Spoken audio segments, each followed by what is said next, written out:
বড়দা ভালো হাঁটা চলা করতে পারে। হ্যাঁ এই ভাসু ফিট ফিটটাও ভালো, প্রচুর মেনটেন করে, পুরো পাশে উঠে হাঁটতে যায়। ও বড় এলাচ, আমিও তো অনেক কটা কিনে রেখেছি। আজকাল কিন্তু বড় এলাচ কেউ কিনেই না, না মানে আমাদের মনে হয় খুব একটা বেশি। বিরিয়ানি বানাবি? বল। বলবো না, সিক্রেট, সুইট সিক্রেট। দাঁড়া, এটা ভালো করে আটকা, নাহলে গন্ধ চলে যাবে। আমি আগে এই এলাচ না ফাটিয়ে ফাটিয়ে দানাগুলো চুচে চুচে খেতাম। আমরাও খেতাম, তখন এত দাম ছিল না। হ্যাঁ খেয়েছি। 10 গ্রাম নিল 20 টাকা। এটা তাও দানা ভর্তি ভর্তি আছে, ছোট এলাচগুলো দানাই হয়। সকালের চা, এখন আমি লিকার চা খাই, আর মা ঠিক দুধ চাই খায়। তোমাদের সকলকে ওয়েলকাম জানাচ্ছি, অনেক অনেক স্বাগত জানি। আজকে ভিডিও শুরু করছি। অনেক দিন পর আমি ক্যামেরা তুললাম। আমার মুখ চোখের অবস্থা ভীষণই খারাপ, চুলও আঁচড়ায়নি। আজ কত 3-4 দিন হয়ে গেছে। মা একটু একটু করে আঁচড়ে দিত। আয়ুষ্মানের সাংঘাতিক জ্বর গেছে, মানে সাংঘাতিকই গেছে। 104, গা ধোয়াচ্ছে 102, ঠিক আছে। জ্বর যখন নামছে 102, আবার উঠে যাচ্ছে, 4 ঘন্টাও যাচ্ছে না। শুধু এই 3 দিন ওকে স্নান করানো, গা ধোয়ানো এর ওপর দিয়েছিল। আর টেনশনে তো আমি পাগল অবস্থা আমার, না ঘুম। 4 দিন আমার কোনো ঘুম নেই, 4 দিন। আর কালকেও ঘুম হয়নি, তবুও কালকে একটু হয়েছে, কারণ কালকে থেকেও জ্বরটা হালকা করে, মানে হালকা করে নেমেছে। তবুও কালকে ডক্টর বলেছে এতদিন যখন জ্বর নামছে না, এবার তো হসপিটালে ভর্তি করতে হবে। এটা শুনে তো আমাদের সবার, মানে কালকে সন্ধেবেলা ওর 102 জ্বর। তারপরে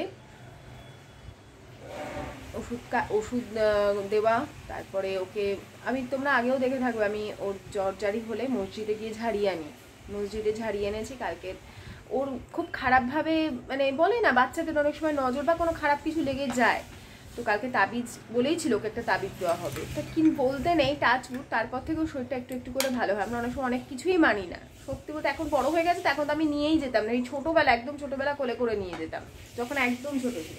পেট খারাপ করলেই নিয়ে চলে যেতাম, হ্যাঁ, বা জ্বর কমছে না, নিয়ে চলে যেতাম, এরকম ছিল। বড় হলে ছেলেও যেতে চায় না, কিন্তু এবারে নিয়ে গেছি। আর বলতে নেই, সত্যিই কাজে দিয়েছে। তো এই সমস্ত নিয়ে দিয়েছে, যেটা মানে ঘামই দিচ্ছে না। তোর সামনেই তো বসে বললাম না কালকে সন্ধ্যাবেলা, যে দেখ প্রথমবার ঘাম দিল প্রায় 4-5 দিন পর। খুশি বাবা, আমার দুজনেই খুশি। ঘাম দিয়েছে, আমার কি ছিট লেগেছে গো, দুধের এটা মনে হয় ছিটে গেছে। চায়ের এই কাপটার মধ্যে ছিট লেগেছে। আটা হাতে ধরেছো? আটা হাতে না, ওই যে বিস্কুটের হাত ব্যথা হয়ে যাচ্ছে আমার নিজেরই। আর গায়ে হাতে পায়ে জোর নেই, এমন অবস্থা কদিন গেছে, না খাওয়া না কিছু। তো আজকে একটু মনটা ভালো আছে। তাও কালকে রাত্রিবেলা মাঝরাতে ঘুমতে মানে বমি, এটা হচ্ছে সব থেকে বাজে ব্যাপার হয়। ওর এত কষ্ট হয় তখন, পেটে কিছু নেই তো, ওষুধ খাইয়ে যাচ্ছে, বমি তো হবে। আর বাচ্চাদের জ্বরে একটা টেন্ডেন্সি থাকে বমি করে। জ্বরটা যখনই ওঠে না, জ্বরটা বিশেষ করে যখন উঠছে 103, আর দেখি হাতটা গুলো ঠান্ডা হয়ে যাচ্ছে, তখনই বমি। অ্যান্টিবায়োটিক সবকিছুই চলছে। তো বলবো তোমাদের আরো পরে, ভিডিওটা দেখো, আস্তে আস্তে জানতে পারবে। ঘরদোরের অবস্থা খুব খারাপ এই কদিন, কিচ্ছুতে হাত দিইনি। দেখি আজকে কতটা কি করা যায়, একটু একটু করে করতে হবে।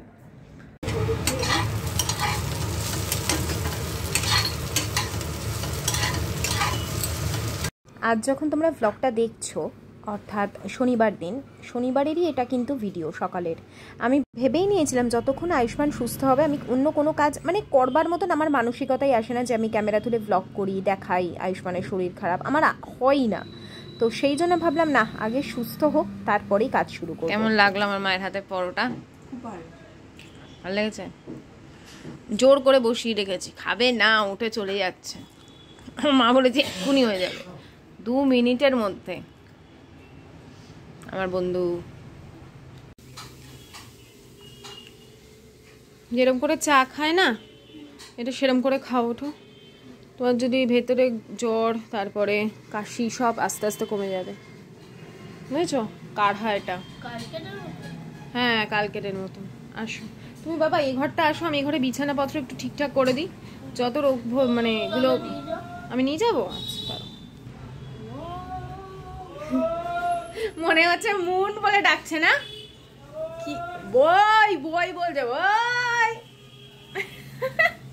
মা শুনছে মুন। বাবা আমার চোখ মুখের যা অবস্থা না, মনে হচ্ছে আমার ছেলের রোগ হয়নি, আমি রুগী হয়ে গেছি।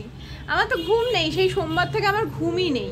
আমার না এখন মাঝে মাঝে না, ধরো এই যে টিভি দেখছে ছেলের পাশে বসে হয়তো টিভি দেখছি, ব্লার হয়ে যাচ্ছে মাঝে মাঝে পুরো ভিশনটা। আর আমি এখনো ঠিক করে ঘুমোতে পারবো না, আমি থেকে উঠে যাচ্ছি, টেম্পারেচার ওর গায়ে হাত দিয়ে দেখা। আমার যে কি গেছে এই কটা দিন সেটা শুধু আমি একমাত্র জানি। আর বোধহয় যাদের বাচ্চাদের আমি মানে খুব রেয়ার হয় এরকম জ্বর যে নামেই না। 104 থেকে আধ ঘন্টাও যাচ্ছে না, ঘাম জাম তো দেবার নাম নেই। গা স্পঞ্জ করেছি 101 হয়তো 5-10 মিনিট পরে দেখছি গা মোছাতে মোছাতে চলে যাচ্ছে, আবার উঠে যাচ্ছে 103। 4 ঘন্টাও যাচ্ছে না, জ্বর উঠে যাচ্ছে। তো সেই জন্য আমি এই কটা দিন, আমি তো কালকে কান্না কাটি যে ওকে হসপিটালে, ডাক্তার বললো যে যখন জ্বর বাড়িতে নামাতে পারছে না তাহলে হসপিটালে নিয়ে যেতে হবে। তখন তো আমাদের কান্নাকাটি পড়ে গেছে। কি বলবো আর, কালকে যা গেছে রাত্রে, কালকে মাই বলে যাচ্ছে হসপিটাল। কি করবো, মাই বোঝে, মায়ের কষ্টটা শুধু মাই বোঝে। বাচ্চা তো অতটা ফিল করবে না, আর অন্য কেউ অত ফিল করবে না। ওর বাবাও যথেষ্ট টেনশনে থাকে, কিন্তু তবুও আমার কষ্টটা যেটা হয়, মাদের যেটা হয়, সেটা কারণ হয় না। সব মাদের তো স্ট্রং থাকা উচিত, এটা ঠিকই, তবুও আমি অতটা স্ট্রং হতে পারি না। আর এরকম জ্বর হলে আমার মনে হয় না কোনো মাই খুব স্ট্রং থাকতে পারবে। যাই হোক, চলো আস্তে আস্তে কাজকর্মগুলো, ঘরদোরগুলোকে একটু আবার আগের জায়গায় নিয়ে আসার চেষ্টা করি। কদিন আমি কিচ্ছু করতে পারিনি। অল্প অল্প কি বাবাই কি খাচ্ছ? খাও।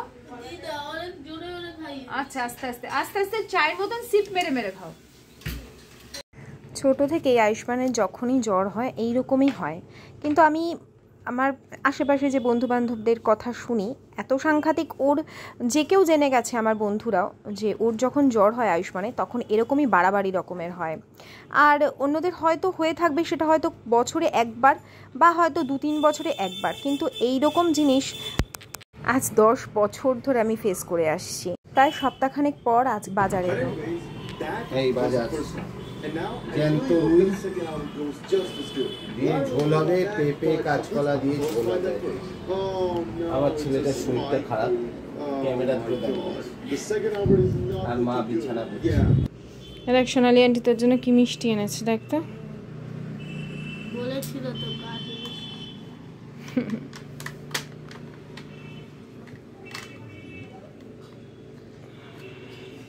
দুটো দেখো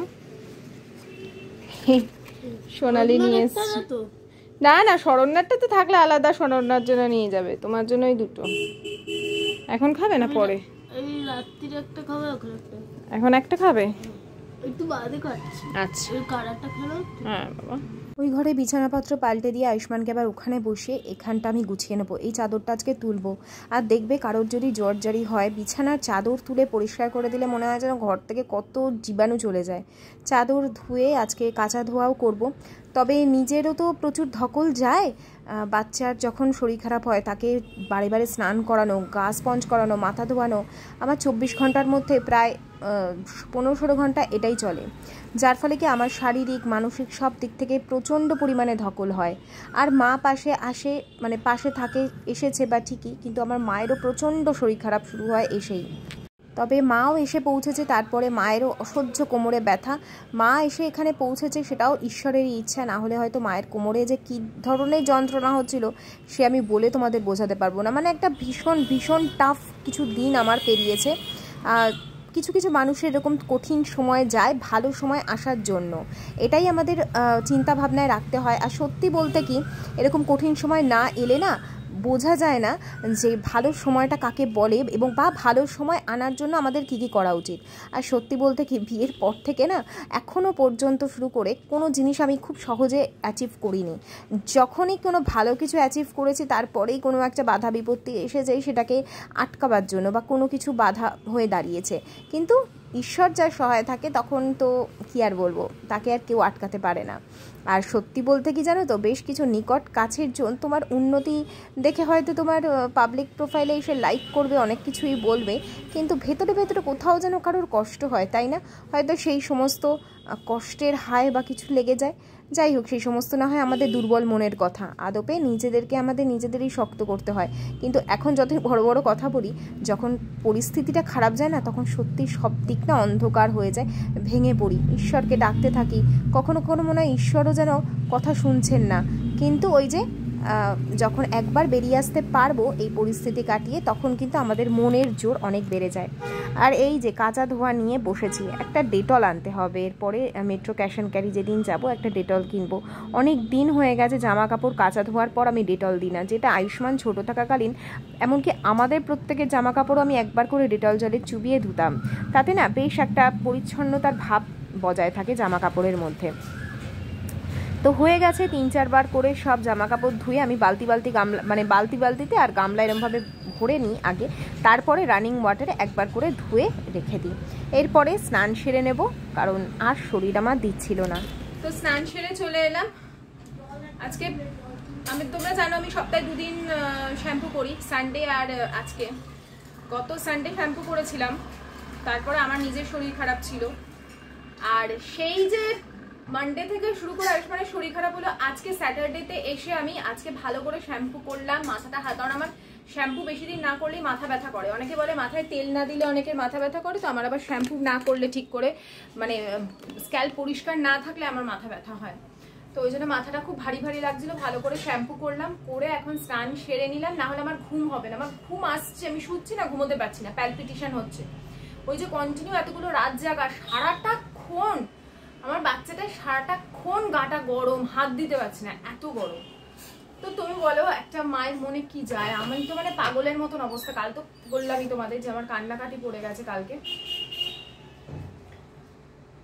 কি বলবো, ওকে নিয়ে গেছিল ওর বাবা, ও অজ্ঞান মতন হয়ে বসে পড়েছে নিচে, ওর এত শরীর খারাপ হয়ে গেছে। ওসব শুনে তো আমার আরো সাংঘাতিক গিয়ে, তারপর টেস্ট করাবো, একদম ফাইনাল হয়ে গেছিল, রিপোর্ট লেখানো হলো। তো ভগবানের কৃপায়, ওই কি বলবো, যেখানে নিয়ে গেছিল ওর বাবা তারই কৃপাতে জ্বরটা আস্তে আস্তে নেমে যায়, আর এখন ঠিক আছে, শরীরটা অনেকটাই বেটার।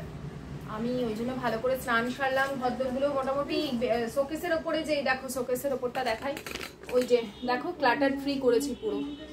ওই ওষুধটা রেখেছি কারণ ওটা এক্ষুনি খাওয়াতে হবে, বাকি যা যা ছিল সব ঢুকিয়ে দিয়েছি। থার্মোমিটার, ওষুধের প্রেসক্রিপশন সব ওর মধ্যে জড়ো ছিল। কোন ওষুধটা? কাশির ওষুধ। ওটা এখন না, সেটাও তো কাশির ওষুধটা, ওটা তো অ্যান্টিবায়োটিক খাওয়ার পর খেতে হবে। হ্যাঁ গো, অ্যান্টিবায়োটিকটা আনা হয়েছে ওর? কি গো? ঠিক আছে। সব আমার যা বলো, শাশুড়ি বলো, সবাই মানে ছিল, ভাসুর সবাই সবাই সবাই ছিল এই কদিন যা গেছে। তোমাদেরকে আমি কিছুই জানাতে পারি, তোমরাও আমার পার্ট অফ ফ্যামিলি। তো আমি ইচ্ছা করে না আমার তখন মোবাইলটা নিয়ে, বলছি না আমাকে মানে ওর আন্টি ফোন করেছে, ওর আন্টি কালকে রাতে মেসেজ করেছে ও কেমন আছে, পড়াগুলো মানে কিভাবে কি করানো উচিত সেই সম্পর্কে। আমি ফোন সুইচ অফ, আমার কখন চার্জ চলে গেছে, ফোন সুইচ অফ, আমি খুলেও দেখিনি। ও বড়ে বেলার দিকে ফোন করে বলছে, দিদি তুমি ফোনটা খোলোইনি। আমি ভাবছি কি হয়ে গেল, বাড়াবাড়ি কিছু হয়ে গেল নাকি। তখন আমি বললাম হ্যাঁ মুনমুন, এরকম বাড়াবাড়ি হয়ে গেছিল কালকে, আমার আর কোনো মানে ইয়ে নেই। তো এই হচ্ছে ব্যাপার। তারপরে আমার হয়ে গেছিল, আবার আমারও শরীরটা খারাপ। আমার মা এসেছে, মায়ের হঠাৎ কোমরের যন্ত্রণা, এসে দাঁড়াতে পারছে না, বলছে আমার ব্যথাতে মনে হচ্ছে হার্ট ফেল করে যাবে। মাকে কন্টিনিউ ভলিনি দিয়ে গেছি, ছেলেকে মাথায় জল ঢালছি, বালতি এনে এনে স্নান করাচ্ছি, বাথরুমে নিয়ে যাচ্ছি, মাকে কোমরে কন্টিনিউ ডলে যাচ্ছি, মানে সব দিক থেকে আমার প্রচন্ড সপ্তাহটা সময়টা খারাপ গেছে। তো ঠিক আছে, খারাপ যাওয়া মানে ভালো আসা বা ভালো এই সময়টাকে ফিল করা, এটাও তো ভালো সময় যে সব খারাপগুলো আস্তে আস্তে এবার চলে যাচ্ছে। ভালো খারাপ নিয়ে জীবন, এইটাই ভালো সময়, এটাই হাসির সময়, খুশির সময়। ঠিক আছে, সবকিছু ভালো আছে। তো আমার ছেলেটাকে তোমরা আশীর্বাদ করো যেন ভালো থাকে, ভালোভাবে ওর এক্সামটা হয়, আশীর্বাদ করো। আমি আজকের ভিডিওটা এখানেই এন্ড করছি, আমার ভালো লাগছে না বেশি জিনিসটাকে আরো কিছু এখন করতে, পরেই আবার ভিডিওটা কন্টিনিউ করবো। আজকের মতন টাটা, খুব ভালো থেকো, আর সকল বাচ্চারা খুব সাবধানে বাচ্চাদের রেখো, কারণ এখন যে ভাইরালটা হচ্ছে বাচ্চাদেরই হচ্ছে, মানে একদম 5 বছর থেকে, বিশেষ করে একদম ছোটদের তো হয়, 5 বছরের আগে অবধি তো এমনিই হতে থাকে, শেষ থাকে না। 5 বছরের পর থেকে একটু একটু একটু করে ওরা মোটামুটি ইমিউনিটিটা গ্রো করে। তো 5 বছর থেকে 12, 13, 14 বছর পর্যন্ত বাচ্চাদের এটা হচ্ছে, খুব বাড়াবাড়ি হয়ে যাচ্ছে। তোমরা হয়তো নিউজ টিউজে দেখছো। তো চলো আজকের মতন ভিডিওটা এখানেই এন্ড করছি, আবার আসছি আগামীকাল। ততক্ষণের জন্য সকলে খুব ভালো থেকো, টাটা, বাই বাই, সায়োনারা।